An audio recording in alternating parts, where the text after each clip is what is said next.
What's up, people? We are back with more of Eden. Times are currently very peaceful, but who knows if they're gonna stay that way? There's only one way to find out. She said that she started to think about the past on occasion. The past? We were sitting on the grassy shore of the lake, enjoying the perfect picnic-like ambiance.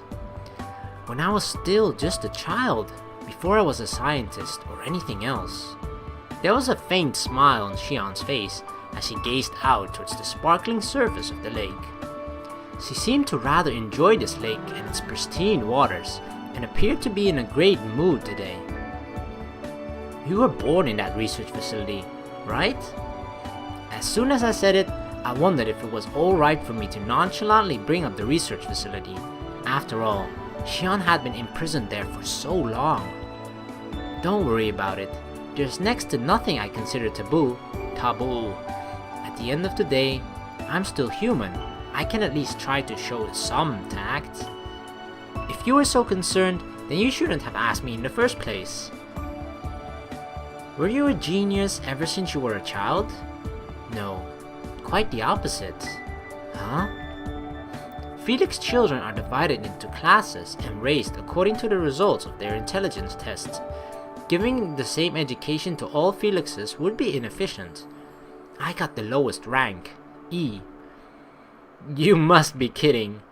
How does an E grade student turn into pretty much the most intelligent creature on the earth?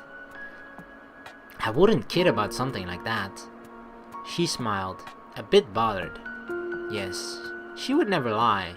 Besides, she could easily trick someone like me if so inclined, so there was almost no point in doubting her.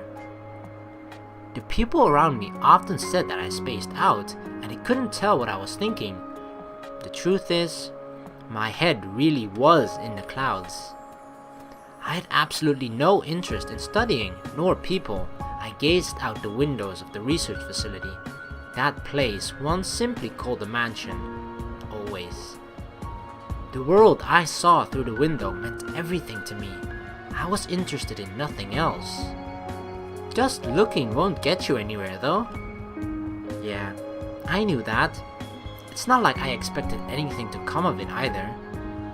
Then what were you hoping to see out of those windows? Most likely... Sion started to say something, but held her tongue.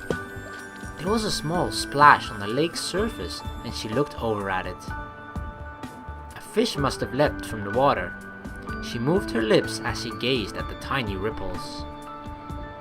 I was captivated by that vista of no more than sea and sky. The sea and the sky. There certainly hadn't been much else around that facility. Although the sea and sky were vast, I didn't think they'd be fun for a child to gaze at. I guess it would be hard to tell what you were thinking. I too thought I was a strange child. And then... Yes? She inclined her head, and her soft hair swayed. How did you go from a mere strange child to the point where you were called a genius? One step at a time, Ryou. You changed one step at a time? No. She shook her head a second time and smiled. It would be boring if I told you the whole story in one sitting. Stories are interesting when there's more to come. Am I wrong? You aren't wrong, but that is a little mean. Just like Scheherazade. Oh my god, these names. Why can't they come up with proper names for people or things? Scheherazade. I don't know. Scheherazade? I'd never heard of that name before. 1001 Nights. What's that? Once upon a time, there was a king who caught his wife being unfaithful and distrusted women ever since. That king took a new wife each day and killed each wife after a night had passed. That guy is seriously sick. To be honest, I think I've actually heard of this before, as strange as that may sound. I don't know from where or what, but this sort of starts ringing a bell that it sounds familiar to me. One woman, Scheherazade, married him to put a stop to his atrocities. When night fell, she would tell the king tales from throughout the ages. So basically, she would tell him a story? She would tell a story and say the rest would come tomorrow? Yes, and he couldn't kill Scheherazade, since he wanted to hear how they ended. It said her story continued for 1001 nights. No matter how interesting the stories, I'm amazed she could keep it going for 1,000 nights. Don't forget the 1001. If I were to tell you everything about myself, 1,000 nights wouldn't be enough. Sion smiled once more, stood up, and walked to the shore. I stood as well, and made sure to keep close, so that I could support her if she ever stumbled. Yeah, we have all the time in the world. Yeah, until, it goes kaboom, but until then, all the time in the world. Yeah. Sion nodded and kicked at a pebble by her feet. But while it's all fine and good to remember the past, we have to think about the future as well. The future? To be specific, Ryou, your future. Why are you worried about me? You can't afford to keep taking care of me here forever, can you? You have your own life. No, I don't. Not really. Where you stand with the military is the only problem. If you're lucky, you'll be treated as KIA, but if not, you'll have a court-martial for desertion waiting. My future has quite the magnificent forecast. Whatever the case, it was certain I would be arrested if I waltzed out into public. The military likely wouldn't execute me immediately, but would use any means necessary to extract Sion's whereabouts from me. Dirty tactics I myself had once used on my enemies. But knowing you, you might make it through reasonably unscathed. You, who safely escaped all this way while escorting a hindrance like me. I wish you wouldn't overestimate me like that. Ships take off to space practically every day. Wouldn't slipping into one of them be easy work for you? I do think I could pull that off, but I have no intention of leaving here. I said clearly, as if making a proclamation. I could tell she didn't want to do anything that would tie me down. She may have sensed that I had lost sight of my goal in life, but I had come here of my own free will. That was why I had no intention of leaving this place or leaving her side, not before I could see another path for myself.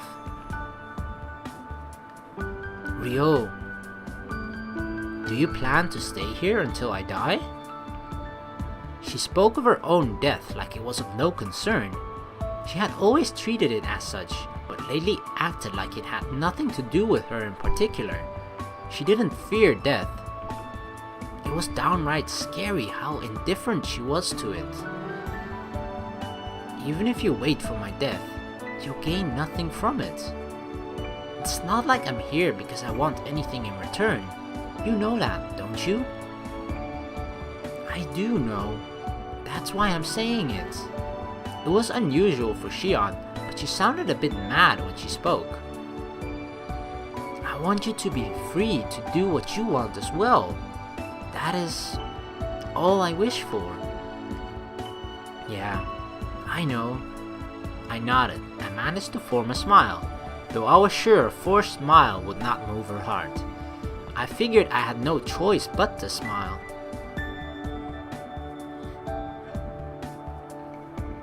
A mild gust kicked up and we decided to go back home. This region was warm year-round, but cold winds did blow on occasion. These winds had surely come from some distant, cold world. Did you know, Ryou? Sion had been silently trotting along, then suddenly opened her mouth. What?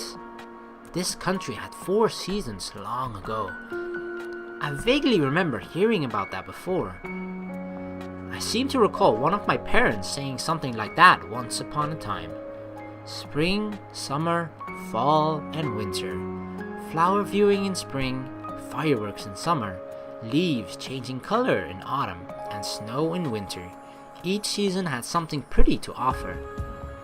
I heard it long ago from my creator, Dr. Shinjuji, that the country changed colors each season and that it was a very beautiful country. I've met people from all sorts of countries. Everyone always said their own country was the most beautiful. What about you, Ryou? I'm not sure. I looked out over the mountains dripping with greenery and groves of trees rustling in the wind. This place would never change. Everything was just as it was when I was a child. I guess I didn't hate it. If I did, I wouldn't have come here. You're not being honest with yourself, Sion giggled. It's a little late to say that now. Yeah, that's true. But I wanted to see it, even if only once. The changing seasons, I really would have liked to see them. There was probably a region somewhere which still experienced all 4 seasons, but even if there was, taking her there wouldn't be without its own perils. Oh, don't take that too seriously. I like this place, so I'm just fine here. This place is nice. That's a big help. Beginning to semi-seriously worry about it was apparently foolish. Actually, I guess taking that seriously made me the fool. I won't ask for the impossible. I might just want to see it, experience it, because it's something that has vanished from the face of the earth. All people possess a longing for which that has been lost. At this point, the seasons and the country itself have disappeared. All that's left is predictable climate and boundless chaos. Ever since the planet started to run towards the end, everything has changed. She whispered sadly, shook her long hair, and started walking a little faster than before. Everything changed, and the end draws near. I wonder why this planet turned out this way. Wouldn't you know that best? We had the Earth Evacuation project because the end of the world was upon us, and she was once in charge of it. I don't know. Sion shook her head. You don't know? Nobody can stop the end. Do you know why it can't be stopped? The answer is simple. She presented the question and answered all on her own. Because ultimately, nobody knew why it would end. We ignore problems we don't understand and tackle those that we do. It was easier to search for the next planet than to save the one we currently live on. That's just how it is. That's actually true. Like, we're actually looking into ways of, like, you know, having our population or being able to live on Mars and that sort of stuff, while letting our own planet Earth just sort of rot in its own filth. It's actually kind of true, right? I mean, I follow the news, I pay attention. If we will survive that way, then that choice isn't wrong. I can't say for sure that it's the correct choice either. You may be a genius, but you aren't all-knowing. There's no sense in seeking an absolute truth, is there? What? She stopped and stared at me with those big eyes of hers. It was the sort of face one might make when looking at something in awe. No, never mind. It's just, for some reason, I thought what I did was the right choice. I thought you couldn't say that for sure. I wonder why I suddenly thought that. Don't worry about it. That said, Sion started to walk once more. Her stride seemed somehow lighter now. It's because she finally got that off her chest. I heard a bang and lifted my face from the book I was reading. We had finished dinner and taken baths and were now spending a leisurely and quiet night together. Sion, who should have been sitting across from me and reading a book like I was, had her face planted into the table again. I didn't even have to guess what had happened. Zzz. Or I guess the proper noise is like snoring noise rather, because you know, Z's are like, sure, it's the, when you read it, it's the noise that makes you think of a person sleeping, but when you actually read it out loud, you actually sound like a bee, right? So sure, it reads as Z, but it's actually right? As usual, she had fallen asleep, like her batteries had just died. How could she stay asleep after smacking her head so hard? Honestly. I set down my book and stood from my seat and made my way over to Sion. Once she fell asleep, she wouldn't wake until morning. All attempts to wake her were futile. I took the book still gripped in her hands, pulled out her chair, and gathered Sion into my arms. I lifted her almost weightless body with ease. She's so light. I whispered curtly and looked down at Shion's face. This wasn't the first time I had carried her. It was just a little, ever so little at a time. Sion seemed to be losing weight. Maybe it would be best for me to start measuring her weight during her daily health checks. We didn't have a scale, but I could probably find one if I scrounged through the vacant homes in the area. If she were an ordinary girl, she would probably hate telling a man her weight. But this was Sion we were talking about. She likely wouldn't object. She lacked those sensibilities. She let out a tiny sigh. Her sweet voice, soft hair, slender body. She was the image of a girl from head to toe, and yet, the fact she was not an ordinary girl was a bit depressing. Sion slept with such an angelic face. Her face was a little red, likely because she hit it earlier. It wasn't swelling all that much, but I'd better put some ice on it later, just to be sure, since that was the most I could do for her.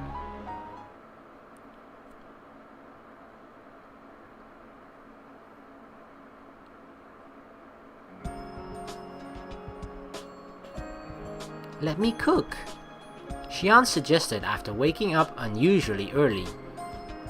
Cook? You're planning to make breakfast?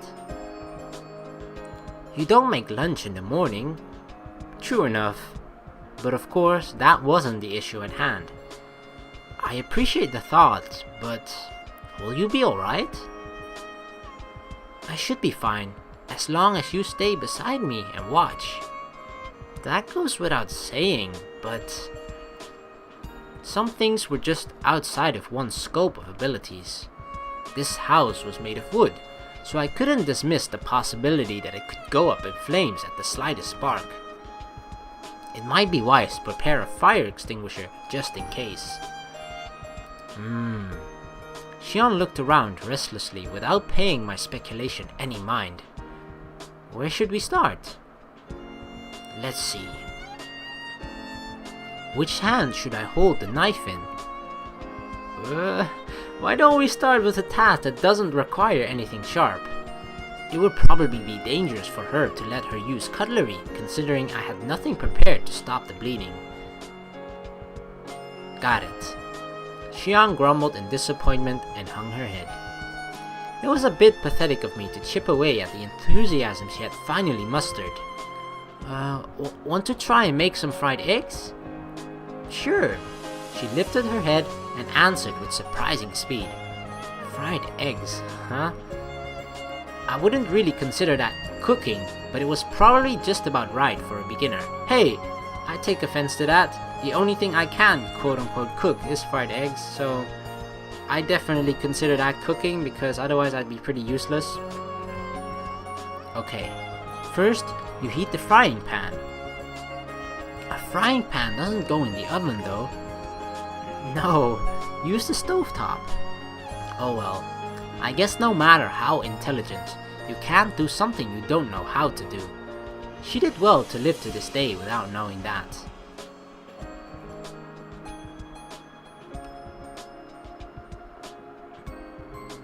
Isn't it more that Alicia just took really good care of Sion?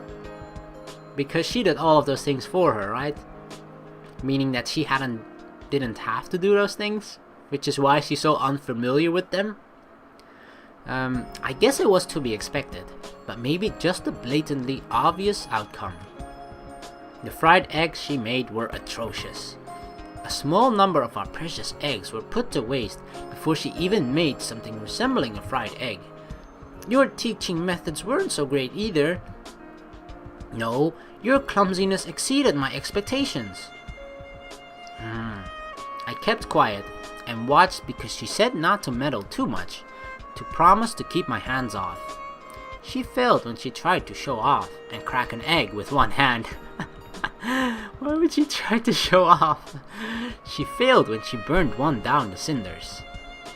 And finally, she failed when she dropped an egg she somehow cooked properly onto the floor while transferring it from the pan to a plate.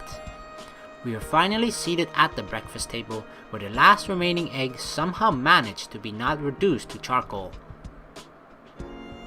I'll take the part of the white that's burned at the edges. Sion was lamenting over how hopeless she was. I ignored her sulking and cut the egg in two with my knife. Ryou, it's fine. Just eat. We still have to get to the fields.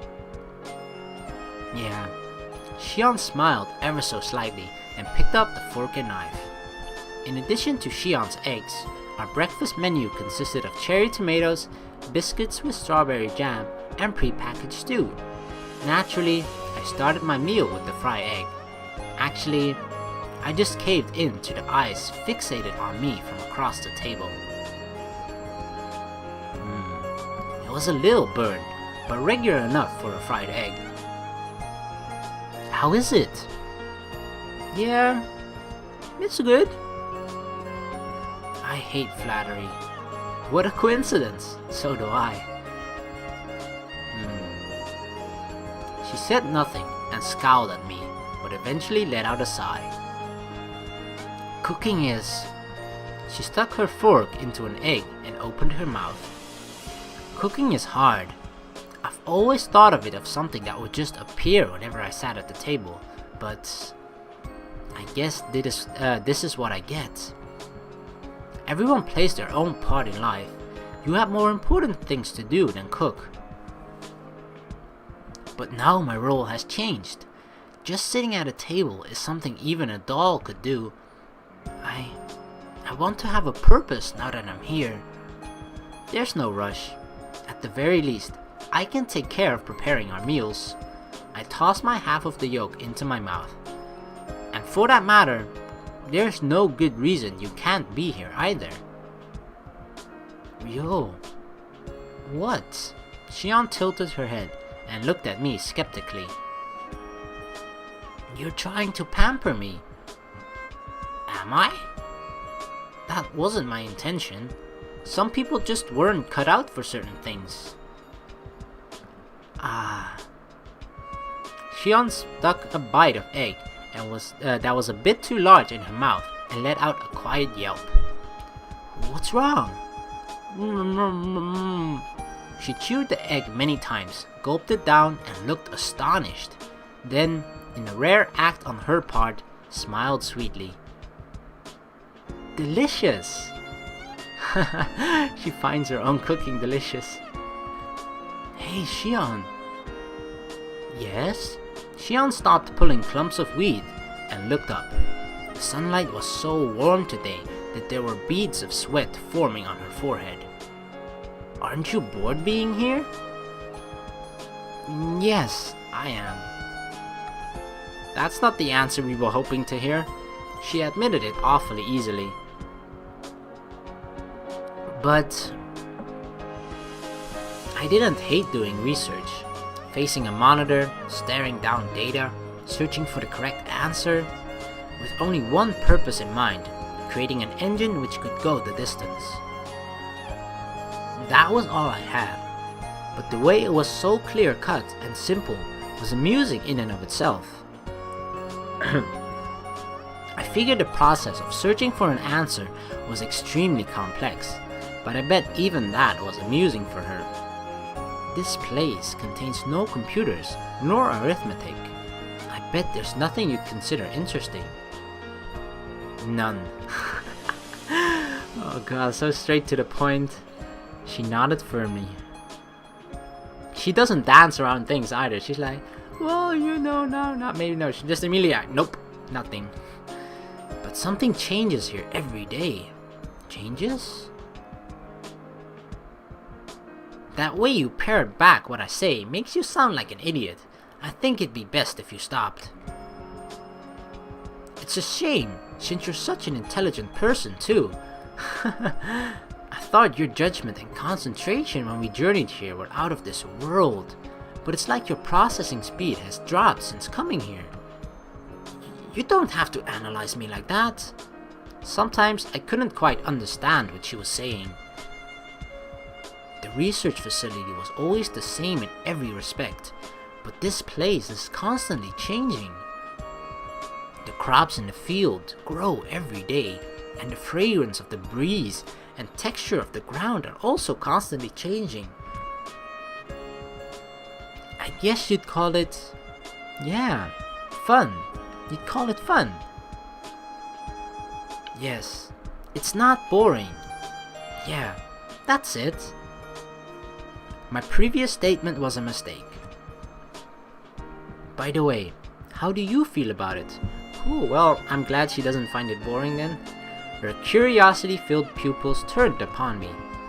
Let's see. There's no time to be bored. I've got a lot to deal with. Sounds rough. I was sure she understood just who I had my hands full dealing with. She was quite a girl to be able to act like it had nothing to do with her, knowing full well that it did. Do your best, Ryou. I would either way. Oh, well, that's right. It's about time. I had something small to attend to, so tending to the fields would have to wait. The usual? Yeah, I'll be back shortly. I'll accompany you today. It's not like it's all that interesting. Don't forget, Ryou. I want to see all kinds of things. That is why I'm here. That's fine then, I suppose. Sion's job in the fields was basically finished too, although it might be more accurate to say that her tasks were of so little importance that it could be left incomplete. Nevertheless, I put a somber expression and nodded like I meant it.